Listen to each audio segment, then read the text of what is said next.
বন্ধুরা, আমি দেবব্রত অধিকারী। আমার সাদর নমস্কার। আশা করি আপনারা সকলেই বাড়িতে খুব ভালো আছেন, আরও ভালো থাকার চেষ্টা করবেন। আমারও বিরাট বড় একটা প্রয়াস চলছে।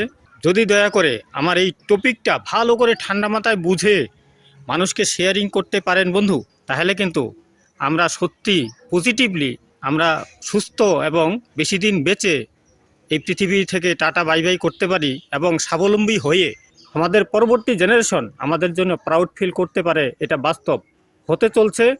একটু সহযোগিতা চাই। তো বন্ধু, আমাদের জীবনটা কিন্তু সত্যি একটা বিরাট বড় সুবর্ণ সুযোগ। এই জীবনটার দ্বিতীয়বার পাওয়া যাবে না। এটা একবারের জন্য উপরওয়ালা আমাদেরকে একটা বিরাট বড় সুযোগ দিয়েছে। যদি সত্যি আপনাকে আপনি ভালোবাসতে পারেন, একদম একটা প্রেমিকের মতো, আপনার নিজের বডিটাকে যদি সত্যি একটা প্রেমিকের মতো মনে করতে পারেন, আপনি হবেন সবচেয়ে বেশি বুদ্ধিমান। যত আশা তত পাওয়া। আপনি যদি পজিটিভ আশা করেন তাহলে আপনার জীবনটা পজিটিভের দিকেই যাবে, আর যদি নেগেটিভ আশা করেন তাহলে কিন্তু নেগেটিভই হবে এবং সেখানে দুঃখ যন্ত্রণা বেশি হবে। পজিটিভ আশা করলে একটু কম হবে দুঃখ যন্ত্রণা, কিন্তু আপনার পরবর্তী জীবন খুবই সুখী সুন্দরময় হবে। আপনাকে নিয়ে মানুষ সমালোচনা করবে, ভালো লোক, ঠিক আছে? তো সেই ভালো হওয়ার প্রথম কর্তব্য, নিজেকে যদি সত্যি ভালোবাসেন তাহলে প্রথম আপনাকে ভালোবাসা শুরু করতে হবে নিজের সাথে সাথে। নিজেকে তো ভালোবাসবই, নিজের সাথে সাথে আমরা মাটিকে ভালোবাসবো। মাটিতে রাসায়নিক মিশাবো না, কোনো স্প্রে করব না, মাটিতে ঘাসও হবে না, ঠিক আছে? ঘাসের জন্য মাটিতে আগেই কিছু বোনার আগে স্প্রে করে কৃষকরা। দেখুন, আমার এই চ্যানেলের এই ভিডিওর টপিক যদি একটা কৃষক ভালো করে বুঝে ফেলে, সে কিন্তু আর ভুলেও মাটিতে রাসায়নিক মেশাবে না, ঠিক আছে? তার কারণ তার জ্যান্ত প্রমাণ আমি ছাদের উপরে দেখিয়ে থাকি। এইবার পুরা মাটি রিফার্নিশ করছি, তাই ছাদ ফাঁকা একদম। কয়েকদিন আগেই তো পুরা ভর্তি ছিল সিম গাছ। এবং আমি পেঁপেটা জুম করে দেখিয়ে দিচ্ছি, দেখুন এই পেঁপে। ভালো করে ফলো করুন, কত বড় বড় পেঁপে। পেঁপে গাছটা কিন্তু আমাদের হাতের যে কবজা আছে সেরকম চিকন গাছ। অলরেডি 4 ফিট হাইটের থেকে পেঁপে ধরা শুরু হয়েছিল, এখন মোটামুটি 10-11 ফিট লম্বা হয়ে গেছে গাছটা, কিন্তু ফল ধরা কন্টিনিউ আছে, বড়ও হচ্ছে। সেই মাটির রাজ জেনে ফেলার জন্য তো আপনাদেরকেও সেটা আমি শেয়ারিং করে এই মাটি আপনাদের সম্মুখে যে আমি দেখিয়েছিলাম, যে এই মাটিতে আমি কি করছিলাম, 4 বালতি মাটি দিয়েছিলাম, তারপরে অর্গ্যানিক লিকুইড ফার্টিলাইজার মিশিয়েছিলাম, তারপরে আবার 3 বালতি মাটি দিয়েছি, আবার অর্গ্যানিক লিকুইড ফার্টিলাইজার দিয়ে আমি এটাকে ঢেকে রাখছিলাম। সেই মাটিটা আজকে 20 দিন হয়ে গেছে, আমি উঠিয়ে এই দেখুন আপনাদেরকে আবার লাইভ দেখাচ্ছি। মাটিটা হাতে কিন্তু ভরছে না, দেখুন কমপ্লিট। যদি এটা মোটামুটি আরেকটু ড্রাই হতো, আর কয়টা দিন সময় দিতাম, তাহলে আরও ঝরঝরা হতো মাটিটা। মাটি যত নরম হবে, সফট হবে, যত হালকা হবে, তত এর উর্বরতা ক্ষমতা বাড়বে। শক্ত মাটিতে গাছ হতে চায় না, কিন্তু পাহাড়ের মাটি শক্ত হলেও সেখানে নিউট্রিশন আলাদা। আমি সেই ক্যাটাগরির ফর্মুলা রিসার্চ করতে করতে এই প্রসেসে আজকে 14 বছর যায়, আর আপগ্রেড হচ্ছে, আর রেজাল্ট বেশি হচ্ছে। দেখুন মাটিটার অবস্থা একদম হালকা হয়ে গেছে, এর মধ্যে কেঁচুও দেওয়া রয়েছে। টোটালি আপনার এখানে আর কোনো সার দেওয়ার ব্যাপার নেই। যদি দিতে হয়, যদি আপনি এক্সট্রা আপনার কাছে থাকে ভার্মি কম্পোস্ট, তাহলে এটা তলে দিতে হবে, ওরা উপরে দেওয়া যাবে না, উপরে দিলেই ঘাস হবে। তার কারণ এখানে রয়েছে শুধু অর্গ্যানিক, মানে পাতা পচানো যত আছে, পাতা লতা ডানটা আমি অলরেডি দেখিয়েছি আপনাদেরকে। এই যে সেদিন যে ভিডিওটা দিয়েছিলাম, এই যে দেখুন এখানে ভাতের মার দিয়ে রেগুলার ভিজাচ্ছি, আপনাদেরকে আবারও লাইভ দেখিয়ে দিচ্ছি। এই যে ভাতের মার, এই দেখুন, এটা দিয়ে জাস্ট ভিজিয়ে দিব, তারপরে ঢেকে রাখবো। এই আস্তে আস্তে পচে যাবে।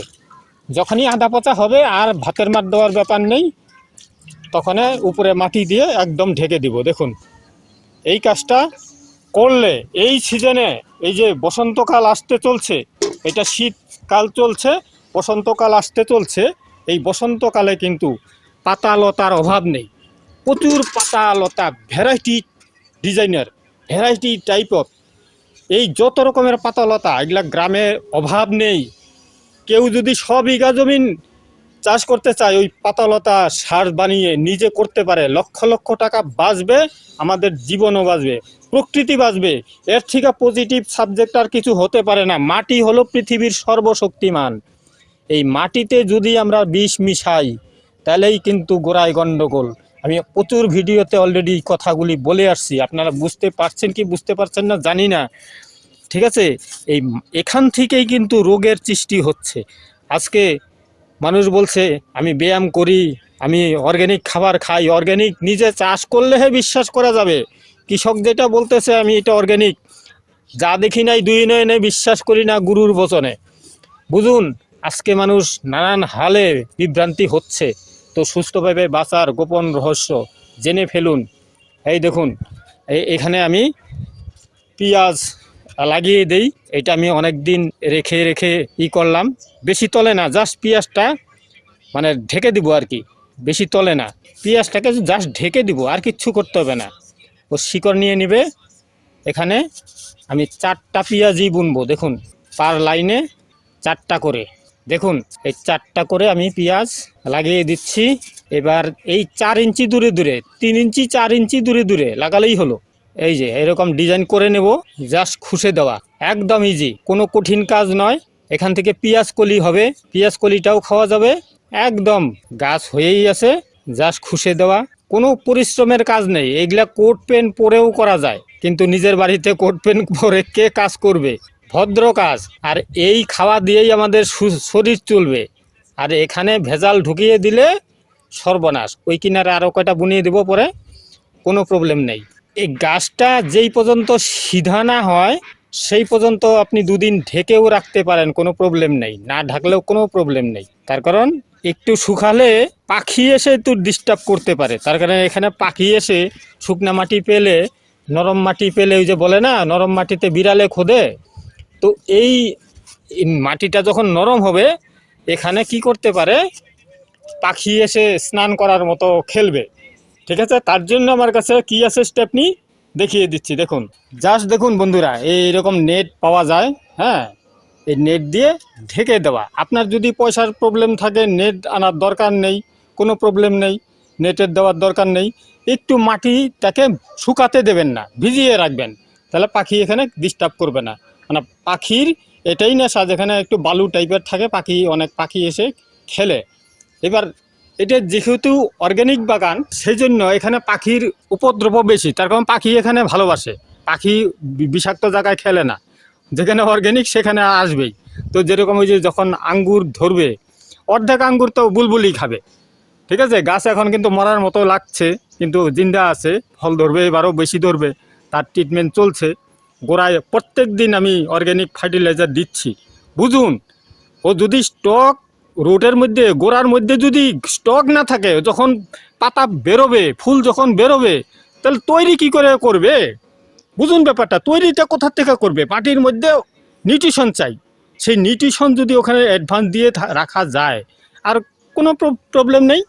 তাহলে সেই খাওয়াই কিন্তু আমরা খেয়ে সুস্থ থাকবো। তাহলে এই জিনিসটা, প্ল্যানিংটা প্রত্যেকটা মানুষ ভুল করতেছে।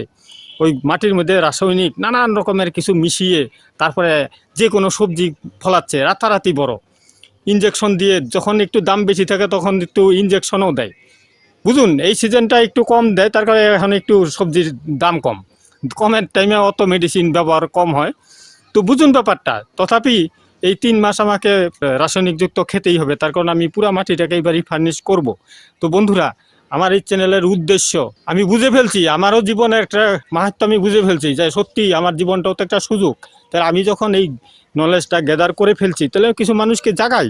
মানব হয়ে যদি মানবের কাজে না আসতে পারি, তাহলে জীবন ব্যথা। তাহলে বুঝে ফেলছি, তাহলে আমার চাওনা পাওনা আছে, কিন্তু পজিটিভ। আমি নেগেটিভ কিছু চাওয়া পাওয়া আমার নেই।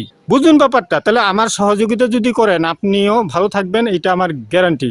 উপরওয়ালা আপনাকেও সাথ দিবে। তাহলে প্রত্যেকটা মাটি আমি ঠিকঠাক করব এবার।